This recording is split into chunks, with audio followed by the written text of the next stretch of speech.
আপনি কি দেখতে পাচ্ছেন না আমি গোসল করছি?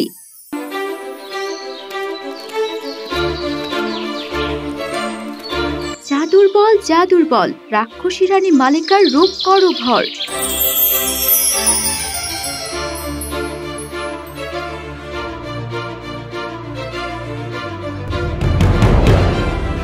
মহারানী মালেকার জয়, রাক্ষস রানী মালেকার জয়।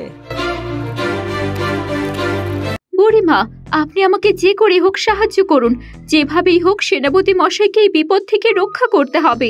এককালে আমি তোমার মায়ের সেবায় ছিলাম, তোমার অনুরোধ আমি ফেলতে পারবো না, কিন্তু এই রাক্ষস প্রাসাদ থেকে সেনাপতি অজয়কে বাঁচানো সম্ভব না।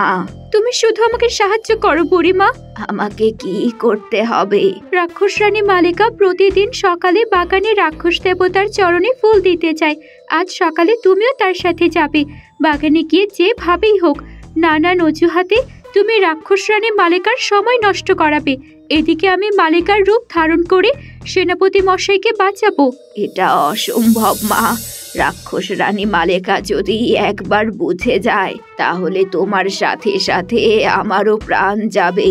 আমরা কেউ বাঁচতে পারবো না। আমার জন্য তুমি এটুকু করো বুড়িমা। আমি সারা জীবন তোমার কাছে কৃতজ্ঞ থাকবো। আমি কথা দিচ্ছি তোমার কোনো ক্ষতি হতে দেব না। বেশ, তবে তাই হোক। ধন্যবাদ বুড়িমা, তোমার এই উপকারের কথা আমি কোনোদিন ভুলবো না। সকাল হতে না হতেই রাক্ষস রানী মালিকা রাক্ষস দেবতার পায়ে ফুল অর্পণ করার জন্য ব্যস্ত হয়ে পড়েছে। এদিকে পারুলের কথা মতো বুড়িমা রাক্ষস রানী মালিকার কাছে আসছে তার সাথে বাগানে যাওয়ার জন্য। রানী মালেকা, প্রাসাদের বুড়িমা আপনার সামনে হাজির হওয়ার অনুমতি চাচ্ছে। আসতে বলো। মহারানী মালেকার জয় হোক। কি ব্যাপার বুড়িমা, এই সাত সকালে তুমি এখানে কি করছো? রাক্ষস রানী মালেকা যদি অভয় দেয় তাহলে তার সাথে আজ বাগানে যেতে চাই। আজ আমার জীবনের সবচেয়ে বেশি খুশির দিন বুড়িমা। রাক্ষস দেবতার পায়ে ফুল অর্পণ করার পর প্রাসাদে এসে সেনাপতি অজয়ের মৃত্যু নিজের চোখে দেখব। সেই সাথে পারুলকেও আজ হত্যা করা হবে। এই রাক্ষসপুরী সমস্ত অভিশাপ থেকে মুক্তি পাবে। রাক্ষসের আবারও শক্তিশালী হয়ে যাবে। রাক্ষসপুরীর জয় হোক, সমস্ত অভিশাপ দূর হোক। চলো তাহলে বুড়িমা, রাক্ষস দেবতা আমার অপেক্ষাতে আছে।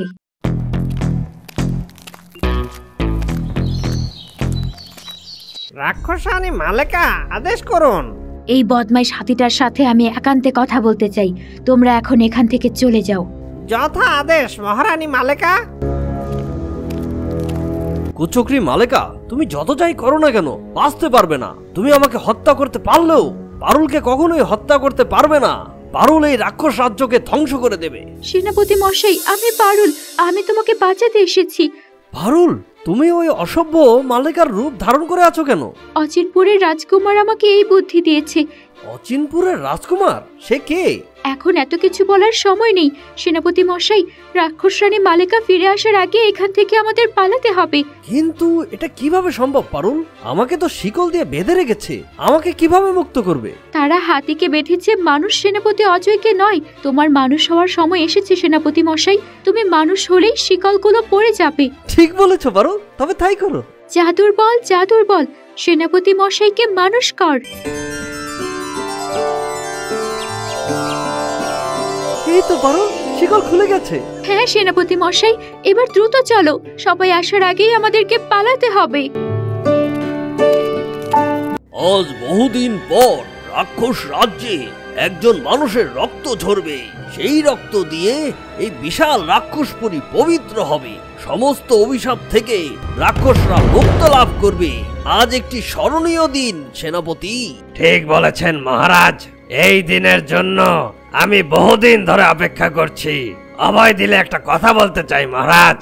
বলো সেনাপতি, আজ আমি খুব খুশি। আজ তুমি আমার কাছে যা চাইবে তাই পাবে। রাক্ষস রাজ্যের কল্যাণ ছাড়া আমি আর কিছুই চাই না মহারাজ। আমি জানতে চাচ্ছিলাম সেনাপতি অজয়কে কখন হত্যা করা হবে। রাক্ষস রানী মালেকা প্রাসাদে ফিরে এলেই সেনাপতি অজয়কে হত্যা করা হবে। তুমি যাও, সমস্ত কার্যক্রম শুরু করে দাও। মহামহিম রাজাধিরাজের যা হুকুম।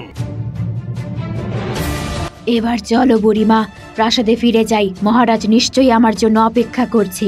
কিন্তু মহারানী, আজ্ঞা দিলে কিছু কথা বলতে চাই। তুমি কি আমার কাছে কোনো কিছু গোপন করেছো বুড়িমা?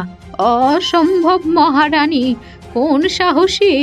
আপনার জন্য এই রাক্ষস রাজ্যের জন্য আমার জীবন উৎসর্গ হোক। বলো তাহলে কি বলবে?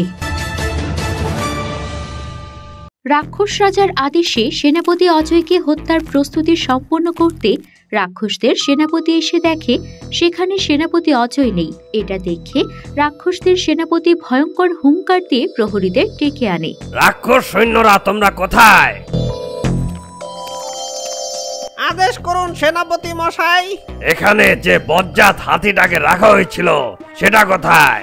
ক্ষমা করবেন সেনাপতি মশাই, রাক্ষসানী মালেকা আমাদের আদেশ দিয়েছিল সরে যেতে, তাই আমরা চলে গিয়েছিলাম। আমরা জানি না হাতিটা কোথায়। একই অবহেলা! তোমাদের সবাইকে এর জন্য কঠিন শাস্তি দেওয়া হবে। দ্রুত সমস্ত সৈনিকদের জানিয়ে দাও হাতিটা পালিয়ে গিয়েছে কোথায়। যেভাবেই হোক হাতিটাকে বন্দি করতে হবে। মহারাজ, একটা সমস্যা হয়েছে। আজকের এই খুশির দিনে কিসের সমস্যা সেনাপতি? মহারাজ, হাতিটা পালিয়ে গিয়েছে। হাতি পালিয়ে গিয়েছে মানে কি? যা বলছো বুঝে বলছো তো? দুঃখজনক হলেও এটাই সত্যি মহারাজ। সবাই বলছে রানী মালেকা পাহারাদার সৈন্যদের সরে যেতে আদেশ দিয়েছিলেন। আমার মেয়ে তো সেনাপতি অজয়কে হত্যা করতে চায়, সে পাহারাদার সৈন্যদের সরে যেতে বলবে কেন? যারা এটা বলেছে সবার গর্দান নাও, আর যেভাবেই হোক সেনাপতি অজয়কে এখানে ধরে নিয়ে আসো। তুমি কি ভেবেছিলে পারুল তুমি এখান থেকে পালিয়ে যেতে পারবে? আমরা এখন কি করব পারুল? আমার মনে হয় আমরা আর বাঁচতে পারবো না। তোমার চাপা ভাইকেও আর বাঁচাতে পারবো না। বুড়িমা, তুমি আমার সাথে বিশ্বাসঘাতকতা করলে। এই কথা শুধু তুমি জানতে। তুমি রাক্ষস রানী মালিকাকে সব বলে দিলে। আমি তোমাকে বিশ্বাস করেছিলাম। আমার আনুগত্য শুধুমাত্র এই রাক্ষসপুরীর প্রতি, রাক্ষস রানী মালিকার প্রতি। তুমি কিভাবে ভাবলে আমি এই রাক্ষসপুরীর সাথে বিশ্বাসঘাতকতা করব? বুড়িমা, তোমাকেও এর জন্য শাস্তি পেতে হবে। আগে তুমি নিজেকে বাঁচিয়ে নাও পারুল। হা হা হা হা হা। পারুল এবার কি করবে? সে কি নিজেকে আর সেনাপতি অজয়কে বাঁচিয়ে বুড়িমার বিশ্বাসঘাতকতার শাস্তি দিতে পারবে? পারুল কি পারবে তার চাপা ভাইকে বাঁচাতে এবং অচিনপুরের রাজকুমারকে অভিশাপের হাত থেকে মুক্ত করতে? আপনাদের কি মনে হয়? আজকের এই পর্বটি কেমন লাগলো অবশ্যই কমেন্টে জানাবেন এবং ভিডিওটি বেশি বেশি শেয়ার করবেন। পরবর্তী পর্ব দেখতে চোখ রাখুন আমাদের চ্যানেলে।